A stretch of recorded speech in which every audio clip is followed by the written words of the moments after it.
안녕하십니까. 텐트커피 유철원입니다. 2019년 마지막 날입니다. 네, 항상 제가 마지막 날에는 올해 먹었던 커피나 음료 중에 가장 맛있게 먹은, 또는 인상 깊게 먹은, 또는 의미 있는 그런 커피나 음료 중에 베스트 커피를 선정을 합니다. 물론 상품과 상금 이런 거는 없죠. 혼자 하는 거였으니까. 네, 그래서 오늘은 어차피 유튜브를 제가 찍고 있으니까, 네, 여러분들과 같이 오늘의 올해의 커피를 공유하도록 하겠습니다. 네. 참고로 역대의 어떤 수상 커피들을, 수상 음료들을 이제 생각을 해보면, 작년 같은 경우에는 1위가 없었어요. 1위가 없는 2위가 있었습니다. 보통 콩쿨 같은 거 보면 그런 거 있죠. 1위 없는 2위. 그래서 작년에는 1위가 없는 2위였는데, 2위 커피는 그때 제가 가장 인상적으로 먹었던 게 베트남 여행 중에서 먹었던 길거리에서 먹었던 스어다 커피인데, 그런 독한 진하고 강렬하고 정신이 빠딱 드는 그런 커피가 너무 인상적이어가지고, 네, 맛하고 상관없이 그래서 1위 없는 2위로 베트남 스어다 커피가 선정이 됐습니다. 2017년도에는 그럼블 커피의 크리스마스 브랜드가 선정이 됐었고요. 2016년에는 제주도에서 아침에 먹었던 카로텔의 조식 커피, 너무 구닥다리 옛날 맛, 올드한, 꽉 차고 쓰고 이런 커피, 그래서 너무 기억에 남아가지고 선정이 됐었고요. 2019년에는 베스트 커피 발표하도록 하겠습니다. 2019년 텐트 커피 어워드 커피 부분 베스트 커피는 마이샤 하우스의 마이샤 블렌드입니다. 주로 이제 샵을 통해서 선정이 되는 거기 때문에, 또 시그니처 메뉴, 블렌딩 메뉴를 중점으로 선정을 하기 때문에 선정이 됐고요. 선정 이유는 요즘의 커피들이 트렌드가 약간 스페셜티한 그런 흐름 속에서 어떤 재료가 주는 그런 다채롭고 다양하고 풍성한 맛들, 그런 것들로 많이 채워주고 있고, 또한 극단적인 라이트한 로스팅의 노르딕 스타일, 이런 식으로 커피가 굉장히 다양하게 발전하는 것 같습니다. 어쨌든 트렌드라는 게 있는 것 같아요. 영향을 받게 되죠, 아무래도. 근데 마이샤에서 먹었던 커피는 일단은 모든 사람들이 축구장으로 몰릴 때 혼자서 농구 골대에서 레이업 연습하는 그러한 느낌의 커피입니다. 좋은 의미죠.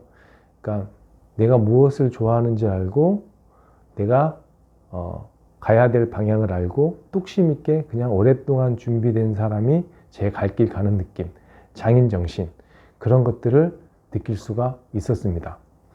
일단은 지금은 강배전을 그렇게 잘하는 그런 커피숍들이 조금 없어지는 추세다 보니까 아마 더욱더 와 닿았던 것 같습니다.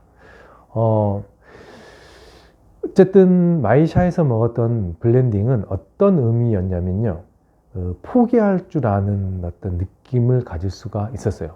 물론 2017년에 먹었던 크리스마스 블렌딩 같은 경우에도 대표님한테 내가 물어봤어요. 어떤 컨셉으로 이런 커피를 만들었습니까? 물어봤더니, 가족들이 모두 앉아서 그냥 편하게 마실 수 있고 과하지 않는 그런 평화로운 커피를 만들고 싶다라고 했는데, 먹었는데 진짜로 강압적이지도 않고, 또 억지스럽지도 않고, 화려하지도 않고, 심지어 그래서 평화롭더라고요. 그래서 어떤 기획자가 어떤 의도로, 어떤 마스터가 어떻게 계획을 해서 어떤 결과물이 나온다는 게 느껴졌습니다. 그래서 너무 인상적이어가지고 그때 선정을 했던 것 같습니다. 블렌딩이라는 거는 그런 것 같아요. 블렌딩이 중요한 거는 결국에는 브랜딩의 목적과 그 지향점이 이 조화와 이 균형이거든요. 그리고 맛의 충돌이 아닌 맛의 어떤 상승작용. 그런데 그러기 위해서는 어떤 걸 포기하는 용기가 필요한 것 같아요. 크리스마스 브랜드 같은 경우에도 베이스를 과테말라로 잡았어요. 예. 스펙은 생각이 안 났는데 지금 그 당시에 이제 프리미엄급으로 잡았던 것 같아요. 스페셜티는 아니고 프리미엄급으로 베이스를 잡고 중간에 케냐로 넣었어요. 케냐가 근데 굉장히 고급스럽고 맛있는, 그러니까 좀 재료가 굉장히 좋은 케냐를 중간에 배치를 했습니다. 그리고 꼭대기에 어떤 재료의, 그러니까 감질맛 나고 어떤 디테일 부분은 이제 그 에티오피아 내추럴, 아마 아마로가요로 아마 잡았던 것 같은데, 그럼 그런 것들이 다 분포되어 있어요. 크리스마스 브랜드, 그 브랜드 같은 경우에는. 근데 이 케냐를 앞으로 내세우거나 얘를 부각시켰으면 맛있는 커피는 될지언정 또 한편으로는 또 그렇고 그런 커피가 돼버릴 수가 있어요. 맛만 좋은. 그렇죠. 근데 그걸 포기하고 얘를 끌어내리고, 케냐를 끌어내리고 베이스를 과테말라로 잡고 중간에 어떤 이 케냐의 어떤 오렌지 톤과 시트러스 톤이 살짝 묻어 나와요. 많이 넣어주고 않고 살짝 묻어 나오게끔 세팅을 했더라고요. 그리고 그러다 보니까 이거를 사실 스트라이커를 미드필드로 뺀 거죠. 팀을 위해서. 그래서 조화와 균형, 절제. 그 전에 어떤 그 커피들이 굉장히 화려하고 약간 의시적인 커피였으면 굉장히 차분하고 절제되고 막 정말 어떤 사랑스럽고 아기자기하고 결국에는 평화롭고 모든 사람들이 평화롭게. 그래서 그때 굉장히 인상적으로 먹었던 기억이 납니다. 마이샤에 가서도 그런 느낌을 받을 수가 있었습니다. 조화와 균형과 절제, 그리고 재료에 대한 이해에서 나오는 로스팅. 좋은 재료를 써서 재료의 맛을 살려가지고 표현하는 것은 쉽게 가능한데, 이거를 맛을 포기하고 다른 맛을 위해서 약간의 희생을 시키는 느낌이 나요. 강배전 커피 스타일이 그래요.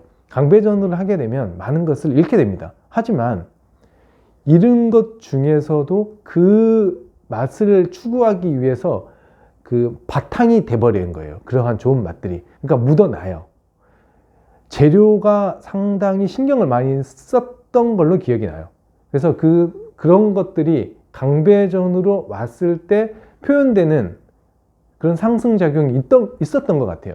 이제 마이샤 커피의 싱글 같은 경우에는 살짝 강배전에서, 제 생각입니다. 주관적인 생각이 살짝 강배전에서 핀트가 약간 나가는 것들도 발견이 돼요. 그러니까 어쩔 수 없어요. 강배전의 특성상. 근데 이제 블렌딩 같은 경우에는 굉장히 완벽한 샷이 구사가 된 걸로 제가 느껴지더라고요. 좋은 재료에서 나오는 것들을 포기하면서도 얻어지는 그런 강배전에, 그리고 조화와 균형과 이런 것들이 흐름이 있어요. 조화와 균형이만 있는 게 아니라 어떤 협주곡 같이 이렇게 흘러가는 느낌을 받을 수가 있었습니다. 기승전결이 느껴지는 것들이에요. 그래서 블렌딩 부분에 대해서는 정말 괜찮았던 것 같아요. 그래서 결과적으로는 굉장히 고지식하고 좀 고집스럽고 또 어떻게 보면 좀 고전틱한데 한편으로는 우아하고 현대적이에요. 그러니까 일본 커피들이 그냥 굉장히 강배전만 추구를 하거나 아니면 블렌딩 어떤 신맛을 절제하기 위해서 블렌딩을 하거나 아니면 로스팅을 하는 경향이 있거든요. 신맛을 죽이기 위한 로스팅이 강배전, 단맛을 극대화하기 위한 로스팅, 이런 식으로 이제 다이버 커피도 그런 식으로 하고. 그런데 이제 현대에 주는 어떤 울림이 있는 것 같아요. 현대를 관통하고 현대로 재해석하는 그런 느낌을 받을 수가 있었습니다. 그래서 너무 진한 강배전은 아닌데도 굉장히 그 로스팅해 주는 맛, 그리고 말이 길어지네요. 하여튼 그런 느낌이 너무 좋아가지고 제가 어쨌든 이거는 개인적인 선정이기 때문에 제가 그런 커피를 또 좋아해서 그런 걸 수도 있고요. 그래서 올해의 2019년 베스트 커피 부분, 베스트 샷의 마이샤 하우스의 마이샤 브랜딩을 선정하게 되었습니다. 축하드립니다. 자, 다음 순서는 베버리지 부분인데, 베버리지 부분에는 구도 커피의 초록 유자수라는 메뉴를 선정하게 되었습니다. 일단은 유자가 들어가는 메뉴들 같은 거, 유자가 들어가는 베리에이션 음료 같은 경우에는 달거나 아니면 떫거나 라는 게 좀 필연적으로 따라오는 부작용인 것 같아요. 그러니까 시럽 설탕에 재어서 나오는 그 너무 그 단맛, 그리고 공산품 같은 느낌, 재료를 죽여버리는 그런 달콤함, 이런 것들, 아니면 너무 오랫동안 저장돼서 나오는 텁텁한 맛, 유자 특유의 떫은 맛, 이런 것들이 버무려져서 나오는데 그게 없어요. 이 메뉴는 굉장히 단순하고 심플합니다. 왜 스위스 장인이 만드는 단순함, 그런 그 작품이 있는데 그런 작품이 연상이 되는 것처럼 굉장히 심플하고 단순한데, 이게 아까 마이샤 커피의 어떤 흐름이 있었다면 얘는 강약이 있었던 것 같아요. 쌤과 여림이 있어요. 그러니까 한올한올한데 어떤 좀 강단 있는 어떤 여자 있잖아요. 몸은 여리여리한데 진짜 씩씩하고 힘 있는 그런 느낌? 그러니까 그 메뉴가 주는 어떤 그 단순함, 명쾌함, 이 섬세함, 이런 것들이 딱 부러져요. 그리고 재료의 아까 그 재료가 주는 그런 맛들을 포기하고 다른 맛들을 진행시키기 위해서 재료가 주는 맛들을 마이샤가 포기하면서 새로운 맛을 표현해냈다면, 이 초록 유자수 같은 경우에는 정말 재료가 주는 맛을 정말 극단적으로 잘 표현돼요. 아, 정말 너무 재료가 좋구나라는 걸 느낄 수가 있어요. 아, 좋은 재료 썼구나를 딱 보면, 마셔보면 느낄 수가 있어요. 그래서 그 걸리는 게 하나도 없이 어떤 싹 지나가는 느낌? 근데